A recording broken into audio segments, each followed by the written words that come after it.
Hi everyone, welcome to another episode of my Busch Gardens Williamsburg recreation.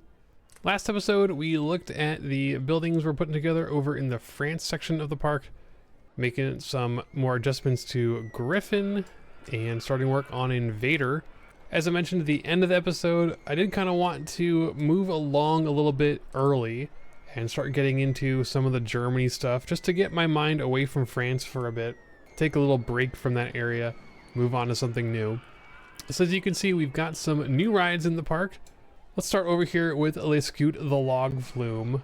I mentioned this one is going to be a little bit tricky because it interacts heavily with Invader. The lift hill goes around and through Invader's lift hill and structure. So as far as the tracked rides in the park goes, this is the one that I've definitely had the most creative liberties on, changing the layout of this one significantly to get it to fit in compared to the coasters. The real life Le Scoot has a very diagonal lift hill. Can't do that with the log flumes in RCT, at least not at this point. Be cool if they would add those in the future, but you never know. So I did break it up into a two-phase lift hill, which kind of sucks to do for log flumes. It's not very realistic, and I don't really like having to do it this way, but it's kind of the only way I could get it to fit in the park. So the main lift for the Scoot takes it up to where Invader's lift hill ends and then just kind of wraps around, meanders back to this section over here where it has its main drop at the end into a long straightaway back to the station. It's kind of in this little trench here. I guess this is going to be filled in with water at some point. This is just another part of the river. I'm not 100% sure if it connects all the way into the main river over here. It's really hard to tell just based on Google Maps where bits of water connect and where they don't. So this might be just a little man-made pond that they built just for the Scoot. Not entirely sure. I am using the 3D view on Google Maps for my bases for a lot of these builds. Despite being in the park myself, I haven't looked at a lot of real photos. Didn't take a lot of my own photos. I know there's probably plenty of photos out there that people have posted online.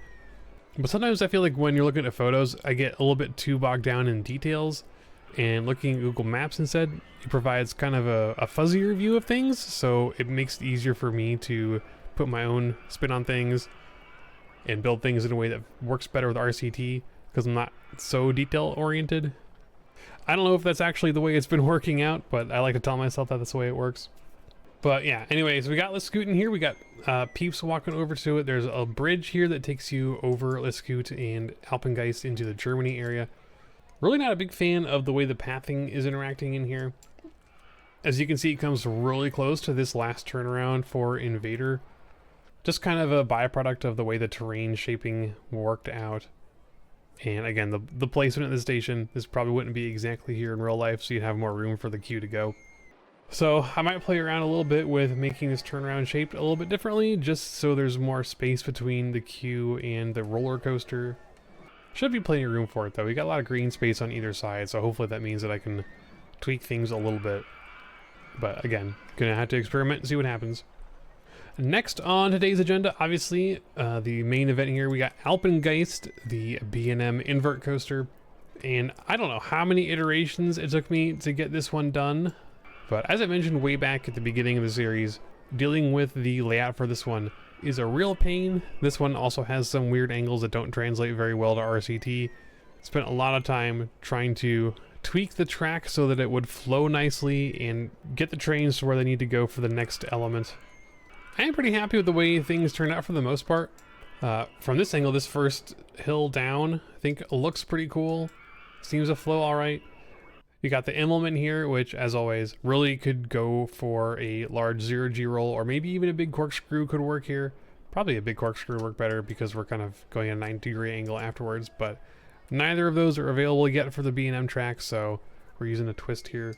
Then the Cobra roll sits very nicely on the water over here. Of course, I've been tweaking the terrain a little bit to get it to match better, but I feel like the scale of things works out pretty well. And the back half is actually probably the simplest part. We have a zero-G roll into a little corkscrew, a little helix, and then you're done. So that all was pretty simple, pretty straightforward to put together. So yeah, pretty happy with the layout.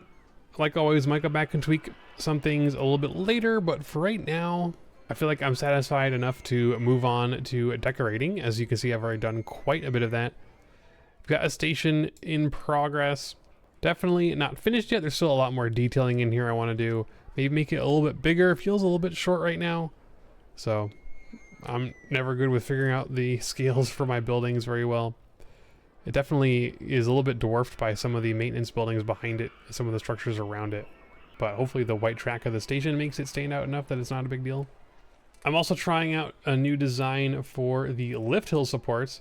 It's a little bit similar to the ones we did for Talon in Dorney Park, but the large sections here, I think these are new, just some different design for the single rail coaster that makes it up. And I'm really happy with the way these turned out. I think they look really cool, and yeah, it really helps make the lift hill pop out. So I think that turned out really nicely.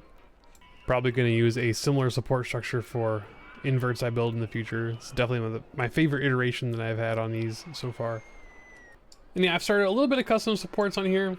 As you can see from some of the pink supports in here, these pink supports are for my track architecture supports, and they're just there as a reminder to me to hide them later by moving them underground or making the supports invisible, but it's easier for me to see what I'm building. So obviously this isn't anywhere near done, but we're going to work on those some more here pretty soon. Just figured it was a good time to show this off before we get too much farther.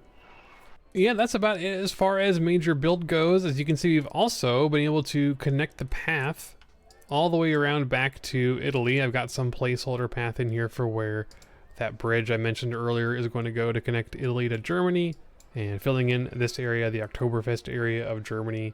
Obviously that's all going to happen much later, but it's nice to get the whole loop of the park finally connected together. Mostly because that means we have a lot fewer guests crowding around getting lost. So that should make our overall guest happiness a lot better here in the near future. So yeah, I think that's about all I wanted to go over today. Really happy with the way Alpengeist has turned out. It's definitely motivating me a little bit more to make some more progress into the Germany area. Like I said, we still got some more work to do over in France.